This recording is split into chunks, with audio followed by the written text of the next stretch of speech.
여기 가운데도 잘 오셨습니다. 하나님께서 오늘은 더 특별히 은혜를 주시고 또 삶의 모든 현장 속에 기적 같은 은혜를 베풀어 주실 줄로 믿습니다. 예, 그렇습니다.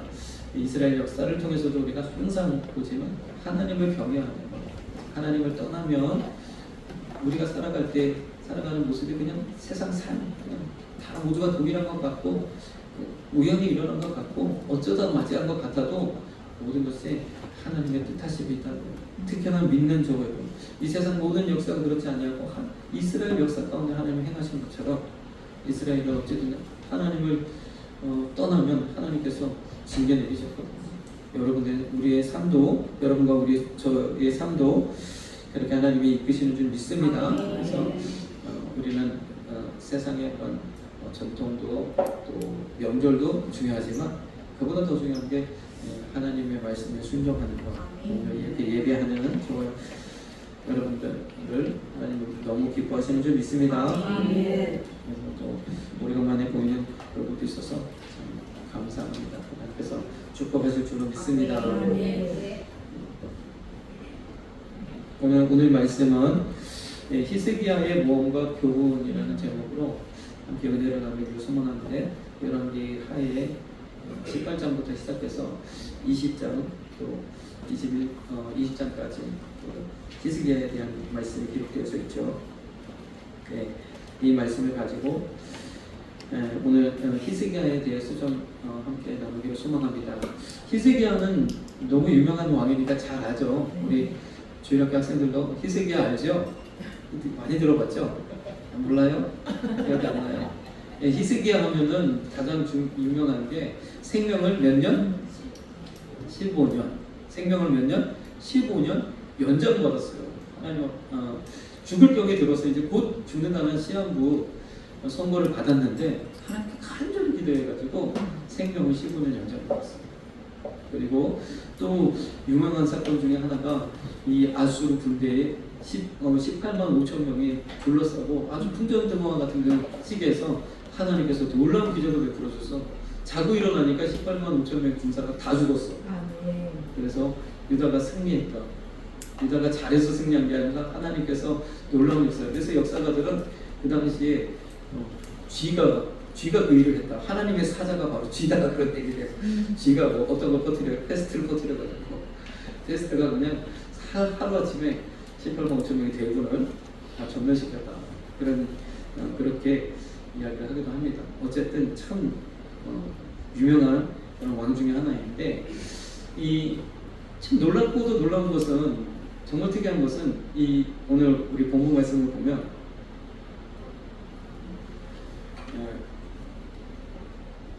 이스라엘 왕 엘라의 아들 호세아 3년에 유다 왕 아하스의 아들 히스기야가 왕이 되니 1절에 이렇게 됐어요.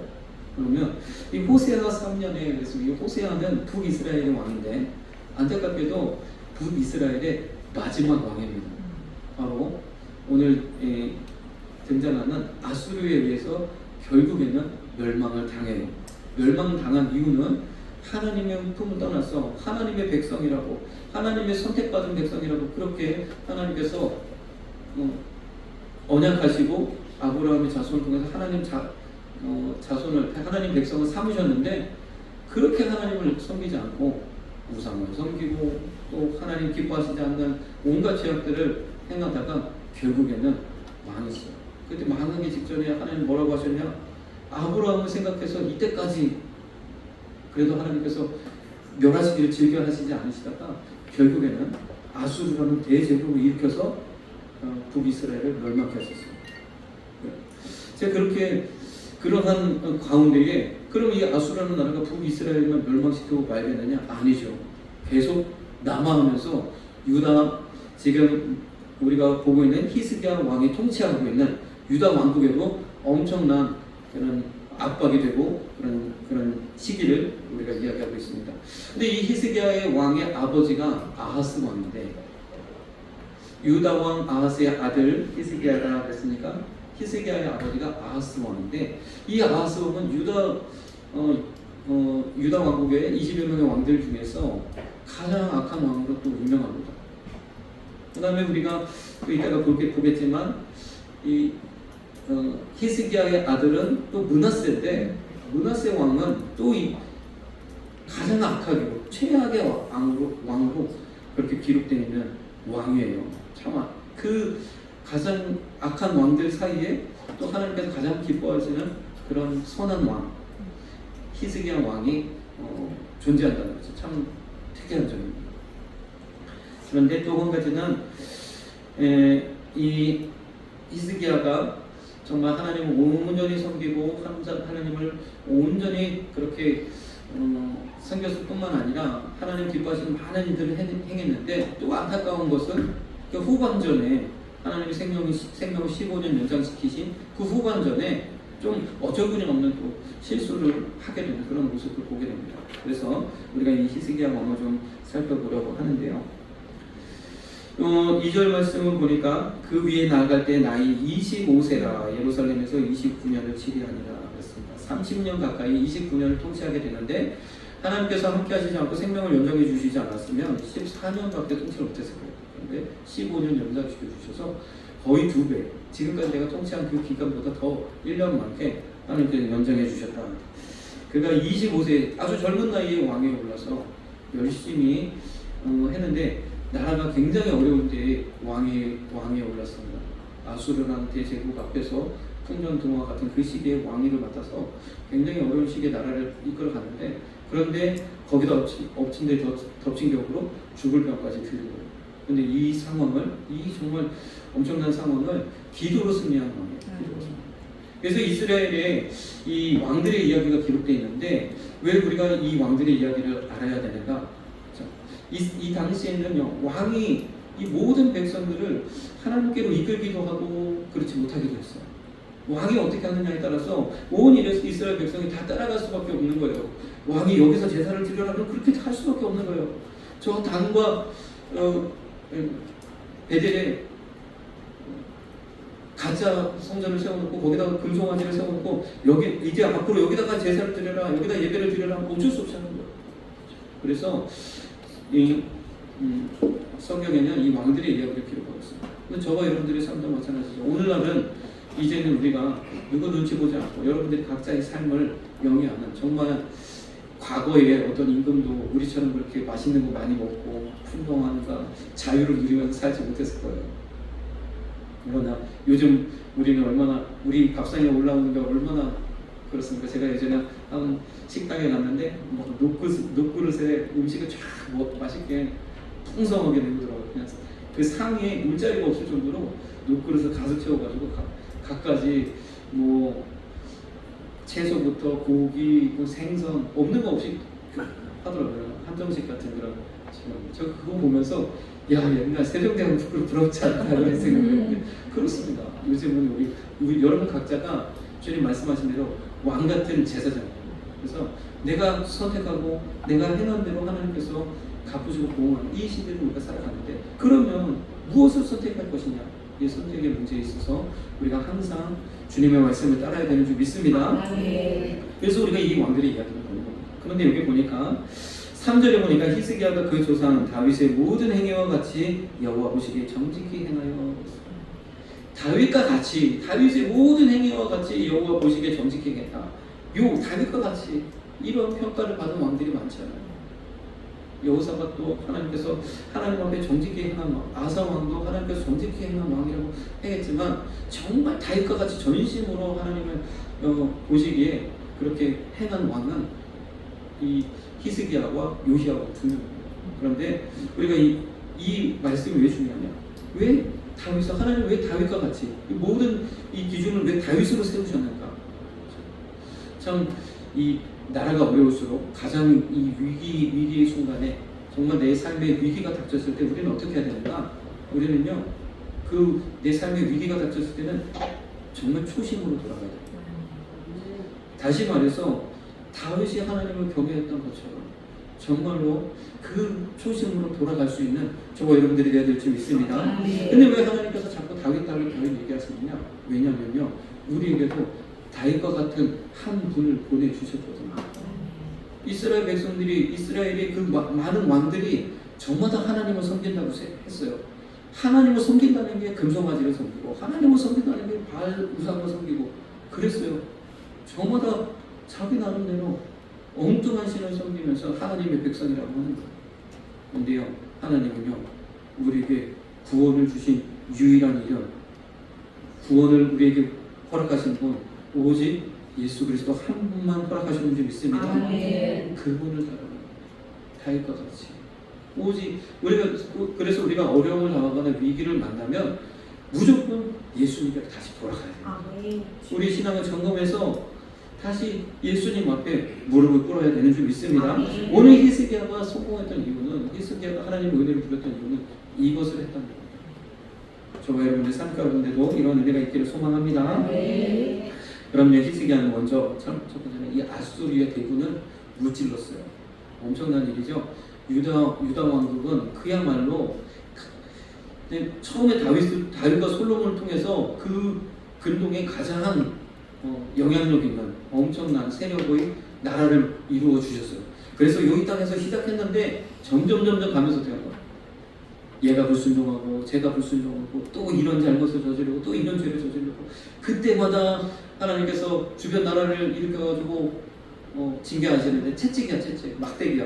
우리도 보통 잘못하면 매 맞는 것처럼 하나님께서 그 매를 대시는데 그 매를 대실 때마다 이렇게 사라지고 저렇게 사라지고 솔로몬이 세우는 엄청난 양의 녹기둥 이것도 그냥 애굽에서 올라와가지고 바로 그냥 다 떼가고 솔로몬이 만들어놓은 엄청난 금방패 20개 이것도 그냥 다 와서 가져가고 나중에는 어떻게 했어요? 이 히스기야를 지나서 이제 나라가 멸망할 즈음에 가면 성전 벽에 붙어있는 금까지 다 긁어가지고 조공으로 바쳐야 돼요. 살기 위해서 바쳐야 돼요. 그런 안타까운 거. 하나님만 의지하면 다시 다윗과 같은 은혜를 하나님 베푸실 건데 계속해서 그렇게 어렵고 힘든 그런 과정을 살아가게 됩니다. 그러나 중간중간에 또 하나님께 은혜를 베푸시고 새롭게 하시고 또 부흥하는 그런 시간도 분명히 있었죠. 그런 분명한 것은 점점 몰락해 가고 있었다는 거죠. 그런 시기에 히스기야가 왕위에 올랐으니 나라가 국방이 튼튼하고 뭔가 막 엄청나게 전투력이 강하고 그럴 리가 없잖아요. 그런 가운데에 이 아수르라는 엄청난 제국이 일어났어요. 아수르는요, 잠깐 아수르에 대해서 설명을 드리면 이 최초의 제국을 이룬 나라로 우리가 잘 알고 있잖아요. 우리가 보통 학교에서 아시리아라고 배우는 나라 아수르. 근데 이 아수르라는 나라는 참 대단한 게 원래 항상 메소포타미아 그 지역에 우리 이제 고대 문명을 이루고 많은 도시 국가들이 생성되고 많은 그런 종교들이 거기서 막 일어나고 그렇게 되어지는데 그 가운데에 아수르는 비교적 그렇게 힘이 강하지 않은 약한 그 주변을 떠도는 그런 민족이고 그런 나라였어요. 그러면서 여기 있는 물건을 사다가 저기에다가 팔고 이렇게 하면서 이익을 취하는 그래서 상인들의 나라는 아수르였습니다. 당시는 농업이 최고였고 그리고 농사를 잘 지을 수 있는 그 땅이 최고의 땅이었어요. 그런 곳에서 도시가 발전하고 나라들이 세우고 그랬는데 아시리아는 그러지 못했거든요. 그래서 아시리아는 수도를 여러 번 옮깁니다. 어쨌든 이 아시리아는 그렇게 하면서 이 물건을 팔고 하는데 다니다 보니까 상인들이 그냥 갈 수 없잖아요. 산적을 만나고 도적들을 만나고 다른 나라에 들어가면 거기서 또 어떤 해를 만날지 모르니까 항상 군사들을 데리고 가요. 여러 가지 이제 사비 자기가 군사들을 데리고 가는데 이곳이 점점 상인들이 이제 돈을 벌고 세력이 커지면서 이 조직화되고 그런 거예요. 그래서 여기 가면 또 여기서 용병을 모집하고 저기 가면 또 저기서 용병을 모집하고 이런 것들이 아주 능해지고 점점. 그래서 이제 군사들을 데리고 강력한 힘을 가지고 이제 이쪽으로 저쪽으로 가다 보니까 무엇을 터득하기 시작하냐면 옛날에는 그냥 주변국끼리 싸우고 전쟁하고 빼앗고 그런 전쟁이 전부였는데 아시리아가 뭐를 깨닫게 되냐면 물건 들고 갈 필요 없구나. 그냥 군사만 데리고 가면 되는 거야. 요걸 깨달아요. 강력한 군대를 데리고 가서 그냥 뺏으면 돼. 그걸 깨닫습니다. 그래서 그 강력한 군대를 일으키고 그 군대를 일으키는 것뿐만 아니라 각 지역에서 그 군대를 모집할 수 있는 이런 조직을 아주 잘 만들었어요. 그래가지고 제국을 이룬 게 아시리아입니다. 그러니 그 당시에 아수르 하면 벌벌 떨 수밖에 없는 거예요. 애굽 아주 광대한 그런 애굽. 근데 애굽은 참 놀라운 게 이 이집트에 나일강의 축복이 있어가지고 그 지역에서 가장 부유한 나라. 아무리 거기를 때리고 빼앗아가고 수탈을 해도 가장 부유한 나라가 이집트예요. 애굽이에요, 애굽. 그래서 이제 아시리아가 애굽을 정복하기 위해서 진출하는데 그 사이에 걸린 게 어디에? 바로 이 남유다 북이스라엘 왕국입니다. 이스라엘 왕국. 그런데 하나님께서 이 아수르를 통해서 북이스라엘이 멸망했고 그 시기에 히스기야가 왕위에 올라서 이 아수르의 침략을 막아냅니다. 그러면서 이 히스기야를 비롯해서 그 시기가 이 사네립 아수르의 사네립 왕이 있어요. 그 시기로부터 시작해서 3대 왕, 가장 아수르의 전설 같은 위대한 왕, 3대 왕이 통치하는 그런 시기예요. 엄청난 세력을 가지고 있고 가장 전성기이지 않습니까? 그 앞에 유다라는 한 왕국, 이미 북이스라엘은 멸망했고 북이스라엘보다 유다는 훨씬 전력이 약해요. 항상 북이스라엘에 대해서 유다는 훨씬, 왜냐하면 유다는 선비 같은 나라, 제사장 같은 나라여가지고 그렇게 전쟁이 능하지 않습니다. 근데 북이스라엘은 늘상 주변 나라들과 전쟁도 많이 하고 하기 때문에 참 그런 전쟁이, 우리나라도 과거 고려 때 그렇잖아요. 북쪽은 굉장히 싸움에 능하고 잘했고 고려 때 우리나라가 굉장히 잘했는데 마찬가지 남쪽은 좀 싸움에 잘 못하는, 그래서 임진왜란때 엄청나게 우리가 고통을 당하는 그런 부분들이 있잖아요. 근데 마찬가지로 이스라엘도 참 우리나라랑 비슷한 점이 참 많아요. 이제 그런 시기에 이 참 아무것도 아닌 유다가 이 엄청난 아수르를 막아내고 더 나아가서 아수르가 멸망하는 단추로 제공하는 그런 일까지 합니다. 결국 히스기야 이후에 아수르가 패망해서 그리 멀지 않은 때에 멸망하게 되거든요. 아수르라는 나라도. 그래서 참 이 놀라운 일을 기도의 힘으로 이겨내는 줄 믿습니다. 열왕기하 19장 14절 16절 말씀 보니까 히스기야가 있겠어요. 이 유다를 정복하기 위해서 왕이 직접 나아갈 필요가 없는 거예요. 사신을 보내서 편지를 보내고 막 백성들을 윽박질러서 이 성을 뺑 둘러싸고 포위하고 이제 그 안에다가 막 선포를 하는 겁니다. 너희가 누구를 의지하느냐? 너희 주변 나라들이 그 각 나라의 신을 의지했다가 어떻게 됐느냐? 다 멸망당하지 않았느냐? 너희가 히스기야를 의지하고 너희가 의지하는 하나님을 의지해서 살 것이라고 생각하느냐? 막 하면서 히스기야를 비방하고 하나님을 비방하고 엄청나게 그런 이야기들을 막 하는 거예요. 그러면서 히스기야 앞에는 편지를 보냅니다. 이 편지 그러면서 하나님을 모욕하고 또 그렇게 하는 그 편지를 가지고 이 히스기야가 하나님 성전에 자기로서는 어찌할 수 없는 이 문제 앞에서 하나님 앞에 이 편지를 배우고 기도합니다. 여호와의 전에 올라가서 그 편지를 여호와 앞에 펴놓고 16절 보니까 여호와의 귀를 기울이소서 들으소서 여호와의 눈을 떠서 보시옵소서 사나립이 사신 하나님을 회방하러 보낸 말을 들으시옵소서. 그렇습니다. 우리 어떤 문제가 있든지 그 문제는 하나님께 내어놓으시는 저와 여러분 되시길 소망합니다. 다른 사람들에게 아무리 우리가 도움을 주고 사람은요, 사람에게 우리가 도움을 구해도 사람은 자기가 도와줄 수 있는 만큼밖에 못 도와줍니다. 유다를 둘러싸고 있는 모든 나라들도 어떻게 도움을 줄 수 있겠습니까? 다 이미 아수르 앞에서 다 벌벌 떨고 있는 상황입니다.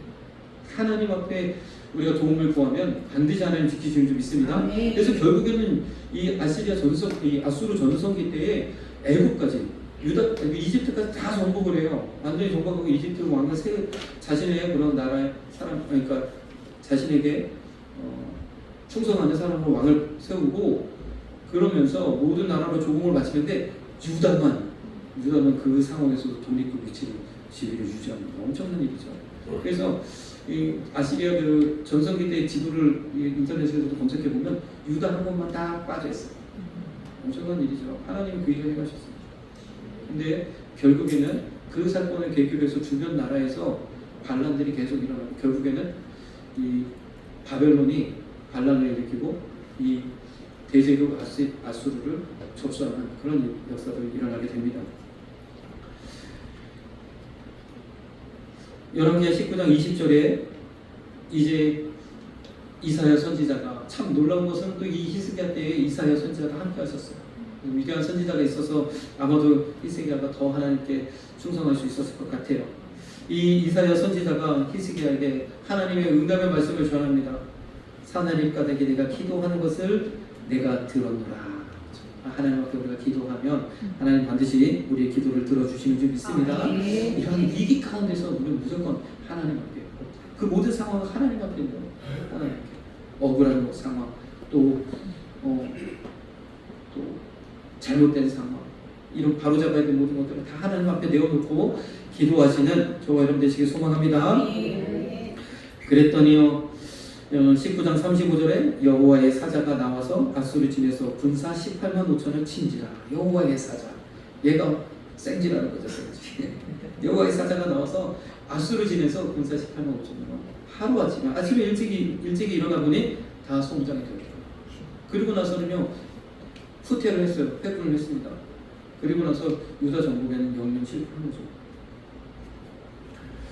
자, 시편 50편 15절에 이렇게 말씀하고 있어요. 환난 날에 나를 부르라. 내가 너를 건지리니 내가 너를 영화롭게 하리라. 아멘. 어렵고 힘든 일이 닥치면 우리는 주님 앞에 나아가야 되는 줄 믿습니다. 히스기야처럼 주님 앞에 하나님이 고치시고 하나님이 해가시고 하나님이 영광 받으시고 하나님이 영광 받으시기에 놀라운 기적을 베푸시고. 두 번째는요, 히스기야는 또 간절히 기도해서 15년의 생명을 연장받았어요. 20장 2절에서 3절 보니까 히스기야에게 이제 이사야 선지자가 와서 하나님께서 이제 모든 것을 정리하라고 하십니다. 하나님 오라고 하십니다. 죽고 살지 못한다고 하십니다. 사망 선고를 받았어요. 그렇지 않아도 몸이 갑자기 쇠약해지고 뭐가 이상하다 했는데 죽을 병에 걸리는 거예요. 근데 히스기야가 낯을 벽으로 향하고 하나님께 기도하기 시작합니다. 이 표현이 참 멋있는 것 같아요. 낯을 벽으로 향하고 얼굴을 벽으로 향하고 기도했던 거. 얼마나 참 그 상황이 우리에게 참 와닿습니까? 얼굴을 벽으로 향하고 어려운 시기에 왕위에 올라서 이 엄청난 아수르 군대를 막아내고, 그런데 자기에게 이번에는 자신에게 닥친 이 질병을 또 기도로 이겨낸, 또 믿음으로 이겨낸 이 히스기야는 참 위대한 왕 중에 하나입니다. 자, 3절에 보니까 여호와여 구하오니 내가 진실과 전심으로 주 앞에 행하며 주의 보시기에 선하게 행한 것을 기억하옵소서 하고 심히 통곡하더라. 우리 인생에 우리 삶에 위기가 닥치면 우리가 하나님 앞에 또 나아가서 정말 얼굴을 벽에다 대고 기도하는 그런 간절한 기도를 드려야 될 텐데, 그때 우리가 하나님 앞에 말할 게 있어야 하잖아요. 하나님, 내가 지금까지 한 건 그게 없으면 그냥 우리가 할 수 있는 말이 주님 긍휼을 베풀어달라, 나를 불쌍히 여겨달라, 그 말밖에 할 수가 없는데, 그런데 하나님은 그럼에도 불구하고 긍휼을 베풀어 주시는 줄 믿습니다. 하나님 항상 우리를 너무나 사랑하셔서 어떠한 상황이 있어도 하나님 우리를 건지십니다. 그러나 히스기야는 이전에 정말 하나님을 위해서 다윗의 길로, 다윗과 같이 정말 초심으로 돌아가서 온전히 하나님을 섬겼답니다. 여러분, 아까도 제가 말씀을 잠깐 드렸지만 히스기야가 악한 왕 사이에 껴있는데 이게 왜 그런지 아십니까? 이 당시가 아수르라는 대제국이 일어나니까 이제 나라를 통치하는 통치자의 입장에서 선택의 기로에 놓여 있는 거예요. 뭐냐면 아수르의 고개를 숙이느냐, 아니면 아수르에 대항할 것이냐. 그런데 이 아수르라는 이 절대절명의 위기 속에서 이 이스라엘 백성들이 취하는 방법이 무엇이냐? 하나님께 더 많은 신들과 우상들을 모셔다 놓고 거기에다 절을 하고 거기다가 막 온갖 정성을 다 쏟는. 그래서 히스기야의 아버지 아하스 왕도 사람을 제물로 드렸어요. 그의 아들 므낫세도 사람을 제물로 드렸어요. 왜 그렇겠습니까? 이 아수르의 위기 속에서 우리가 신의 도움을 받으려면 더 큰 정성을 쏟아야 된다. 양과 염소는 안 되겠고 송아지를 바쳐라. 송아지도 안 된다. 사람을 바쳐라. 이렇게 되는 거죠. 자기의 아들들을 제물로 바치는 그런 제사까지도 서슴없이 드리는 그런 악행을 저질렀습니다. 왜 그래요? 이 위기가 그러한 극단성을 보여주는 거예요. 그런데 히스기야는 여기서 다윗의 그 모습으로 돌아가서 하나님을 예배하는 거예요. 소와 양 잡아서 예배드리고 유월절을 섬기고 사람들이 이것을 제가 그래서 므낫세가 왜 이렇게 악한 왕이 되었을까 이렇게 생각해보면 므낫세의 시선에서 이것이 좋게 보이지 않는 거죠. 주변의 나라의 그런 종교 행위들은 뭔가 있어 보이고 대단해 보이고 뭔가 내게 도움을 줄 것 같은데 우리 아버지 히스기야가 예배를 드리는 예배의 모습을 보니까 이게 뭐 참 그렇습니다. 우리가 오늘 이렇게 드리는 예배가 아무것도 아닌 것 같아도 하나님을 함께 하시는 은혜의 통로인 줄 믿습니다. 예배가 그래서 중요한 거예요. 한 시간 우리가 예배 이 자리에 앉아서 그냥 예배 드리는 것 같아도 하나님 히스기야를 통해서 하나님 역사하신 것을 보면 예배가 얼마나 중요한지 알 수 있어요. 주변 나라들은 각각 모습으로 막 정성을 쏟아서 하고 그것을 본받아서 가장 하나님 마음에 악한 왕들이 되어졌던 정유의 왕과는 다르게 히스기야는 이걸 선택했다는 거죠. 놀라운 일인 줄 믿습니다. 그래서 저와 여러분도 마찬가지. 하나님 앞에 우리가 인생의 어떤 위기와 어떤 그런 올무를 만나지 않아요. 그때에 내가 정말 평상시에 하나님을 경외하고 하나님을 섬기고 하나님 예배에 따르면 하나님 앞에 우리가 담대하게 말할 수 있는 줄 믿습니다. 하나님 우리의 여신, 저의 헌신, 하나님께 내가 행한 이 모든 것을 보시옵소서. 11개 20장 5절에 주님 이렇게 말씀 그렇게 응답 또 이사야 선지자를 보내서 내가 내 기도를 들었고 내 눈물을 보았노라. 내가 너를 낫게 하리라. 6절에는 내 날을 15년 더 할 것이고 이 성 아수르의 왕의 손에서 구원하리라. 그래서 건강도 보장받고 나라의 평안도 완전히 보장받는 놀라운 응답을 받았습니다. 저와 여러분도 이와 같은 응답의 주인공 되시길 소망합니다. 시편 34편 15절에 여호와의 눈은 의인을 향하시고 그 귀는 저희 부르짖음에 기울이시느니라. 여호와의 눈은 의인을 향하시고 항상 하나님을 경외하고 착하게 살고 거짓말 안 하고 이렇게 그런 의인이 아니라 하나님을 온전히 경외하며 하나님을 붙들고 살고 예수 그리스도로 말미암아 주님의 길을 따르는 다윗의 길로 행했던 히스기야처럼 예수님이 가시는 그 길로 나아가기를 소망하는 저와 여러분들을 향하고 계시는 줄 믿습니다. 그 귀는 저희 부르짖음에 기울이시고 우리가 그래서요 우리가 할 수 있을 때 우리가 시간이 있을 때 힘이 있을 때 더욱 주님 앞에 헌신해야 되는 거예요. 우리 학생들도 지금 이 시기에 정말 하나님을 경외하면서 믿음으로 나아간다면 여러분들의 삶이 정말로 엄청난 역사다. 그 작은 별것 아닌 유다가 그 아수르를 이길 뿐만 아니라 그 아수르가 무너지는 단추를 제공하기까지 한 그 역사적인 사건의 주인공이 여러분들이 될 줄로 믿습니다. 그래서 참 이게 엄청난 역사를 이루어낸 이 히스기야인데 한 가지 안타까운 게 생명을 연장받고 나서 한 가지 안타까운 그런 부분들을 보여줍니다. 뭐냐면 첫째로는 이 첫 번째 그런 것은 이 히스기야를 통해서 우리가 얻을 수 있는 교훈은 히스기야가 이 잠재적인 적군에게 모든 것을 다 보여주는 이런 실수를 저질러요. 뭐냐면 11개 20장 12절에 보니까 이 바벨론 왕, 이제 바벨론은요 그 당시 아수르가 강성하기 전에는 바벨론이 훨씬 더 뭐라고 할까요? 세력이 있는 그런 나라였어요. 아주 과거 전통적으로 그런 힘이 있는 그런 나라였어요. 굉장히 종교적으로도 아주 그 역사가 깊고 그런 나라였는데 이제 이 아수르에 밀려가지고 거의 나라가 이제 멸망하게 되고 그리고 이제 그런데도 끊임없이 계속 반란이 일어나고 그런 이제 상황들이 있을 때에 그때에 그 반란을 주도했던 한 사람 바로 브로닥 발라단이라는 이 바벨론의 그런 세력가가 바로 이 히스기야를 방문하는 사건이 있습니다. 그가 방문했던 이유는 뭐겠습니까? 유다라는 나라가 어떻게 아수르에서 살아남았지? 그게 궁금한 거예요. 도대체 저기에는 무슨 비밀이 있지? 그래서 겉으로 보여지는 그것은 이제 히스기야가 병들었다가 낫게 된 것을 축하한다는 명목으로 방문을 하는데 그것이 궁금한 거죠. 그래서 편지와 인물을 저에게 보내니까 히스기야가 반갑게 그렇지 않아도 참 같은 동병상련 겪고 있는 그 왕을 맞이하면서 하나님께서 축복하신 것들을 막 다 보여줍니다. 다 보여줍니다. 근데 아시잖아요. 이제 유다는 바벨론의 나중에 이 바벨론이 나중에 이 부패다 그러니까 뭐죠? 아무튼 다시 세력을 키워가지고 이제 아수르를 무너뜨리고 아수르 대주해보고 다시 이 바벨론이 접수하는, 그래서 주인만 싹 바뀌어지는 그러한 상황을 맞이하게 되는데, 그리고 나서 유다를 멸망시키거든요. 바벨론에 의해서 멸망을 당하거든요. 그러나 이 멸망당하게 될 나라의 왕을 보셔서 자국의 나라에 있는 모든 것을 보여준 거예요. 괜히 바벨론이 와서 그 모든 것을 보고 뭐라고 생각했을까 저는 이렇게 상상해보면 이상하네, 별것도 아닌데.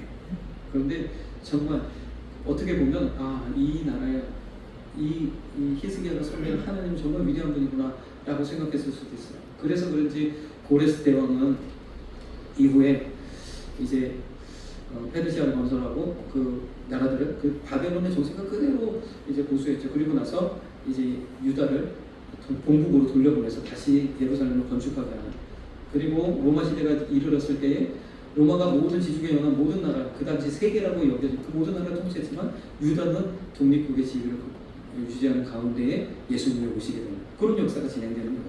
엄청 참, 그래서 세상 역사와 함께 보면 참 재밌습니다.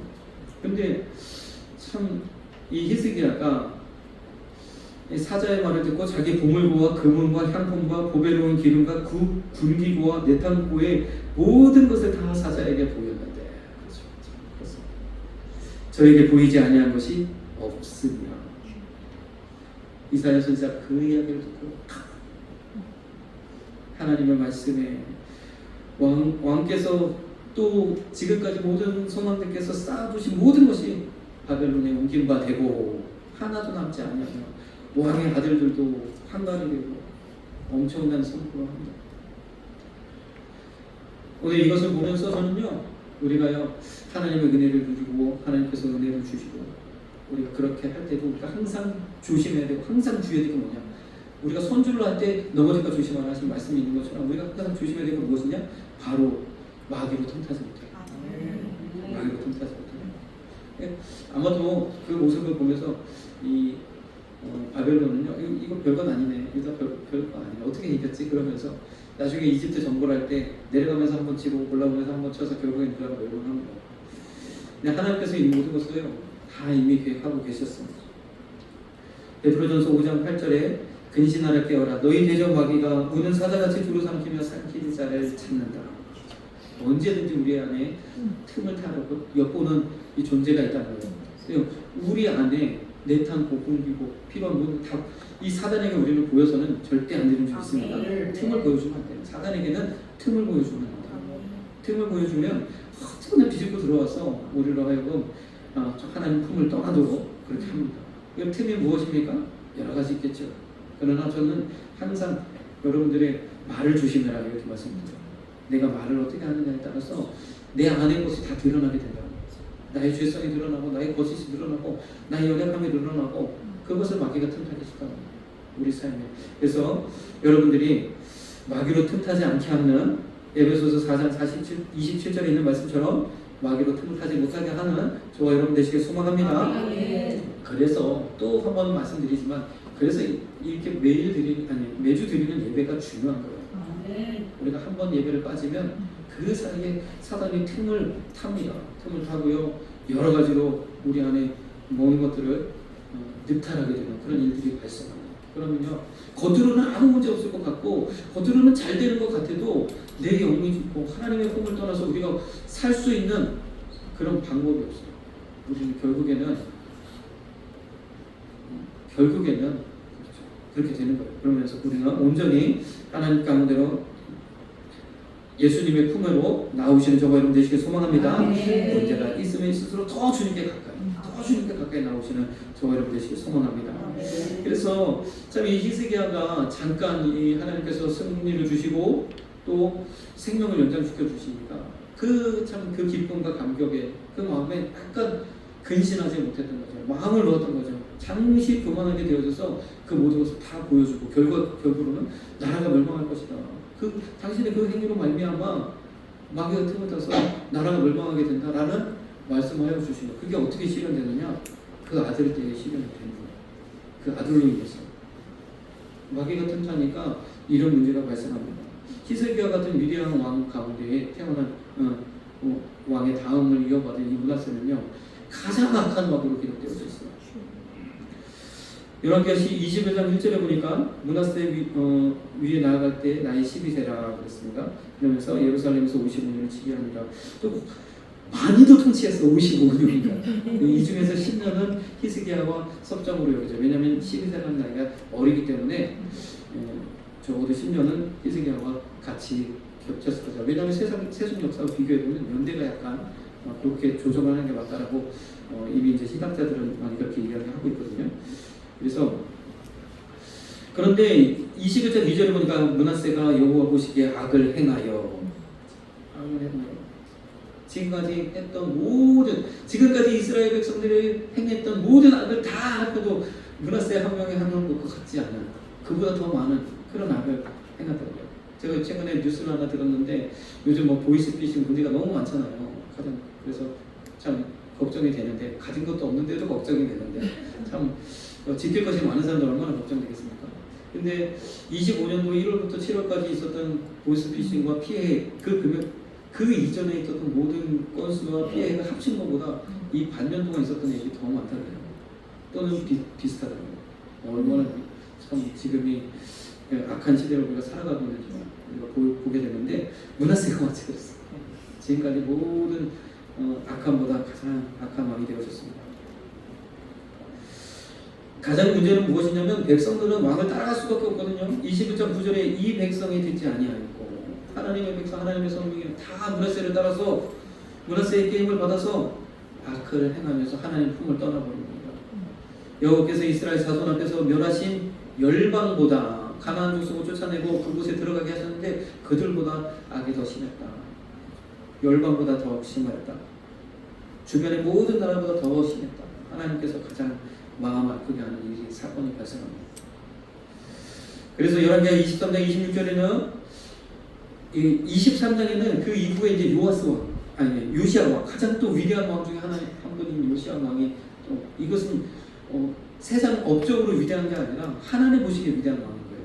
하나님 보시기에 가장 기뻐하시는 요시야 왕이 나오는데 그 왕이 모든 것을 다 바로 잡아도 하나님 내리시고자 했던 진노를 멈추게 못했어요.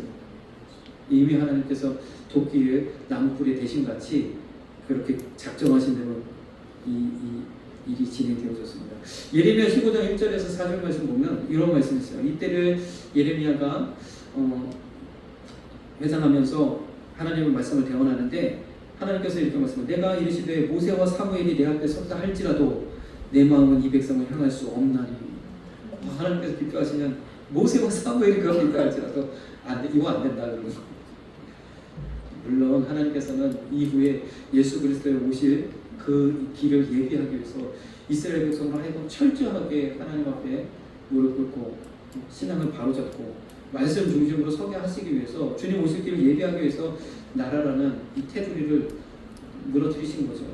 그리고 뿔뿔이 흩어져서 정말 나그네 같은 정말 핍박받는 그런 존재로 살아가면서 메시아만 오직 다윗과 같이 로마의 통치에서 벗어나서 우리를 통치하는 이 지배자에서 벗어나서 하나님의 다스리는 그런 나라가 되기를 소망하면서 그렇게 살도록 하나님 만드시기 위해서 그런 일들을 행하셨는데 이렇게 말씀하시죠. 이 1절부터 쭉 말씀이 므낫세 때를 말씀하시는 겁니다. 4절에 유다왕 히스기야 아들 므낫세가 예루살렘에 행한 바를 인하여 내가 그들을 세계 열방 중에 흩으리라.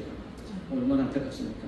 저는 이 말씀을 보면서 정말 우리가 정말 사랑을 가지고 우리 다음 세대들을 세우고 자녀들을 양육하고 믿음으로 기도로 우리가 세워나가야 되는 게 얼마나 중요한지. 우리 안에도 마찬가지예요. 내 자신 설 뿐만 아니라 우리 한숨만 교회가 믿음으로 우리 주변의 성도들이 세워가는 것, 그것이 얼마나 중요한지. 나만 내가 하나님 앞에 온전히 선다고 해서 그리고 하나님의 기적의 주인공, 간증의 주인공 된다고 해서 되는 것이 아니라 나로 인해서 내 주변 사람들이 함께 세워져 가는 것. 하나님은 우리의 한숨만 교회를 통해서 우리는 모두 비슷비슷하잖아요. 저와 여러분 다 비슷비슷하잖아요. 각자가 삶의 현장 속에서 하나님의 영광을 드러내며 다 같이 함께 나아가는 우리 교회가 되기를 소망합니다. 우리 주일학교와 우리 학생들도 마찬가지입니다. 하나님 지금은 무엇이 무엇인지 잘 알지 못하고 선명하게 우리가 알지 못해도 삶의 현장 속에서 주님을 구워서 히스기야처럼 어떤 문제가 있든 저는 어릴 때 많이 그랬어요. 어릴 때 숙제 안 해와서 마지막 위기에 처하면 하나님 내가 잘못해놓고 염치도 없지. 그런 하나님 내가 예배 잘 드렸잖아요. 한 번도 안 빠지고 예배 잘 드렸잖아. 그 하나님께서 감추어 주시다. 그렇다고 검사를 안 하는 거야. 그런 일들이 있어요. 정말. 그런 역사들이 있습니다. 그때마다 아 정말 하나님 살아계시구나. 그런 간증들이 작은 간증들이 쌓여져서 하나님이 살아계심을 분명하게 바라보게 될 줄로 믿습니다. 기도하겠습니다. 사랑해 주님 감사합니다. 우리 희세기 한 번만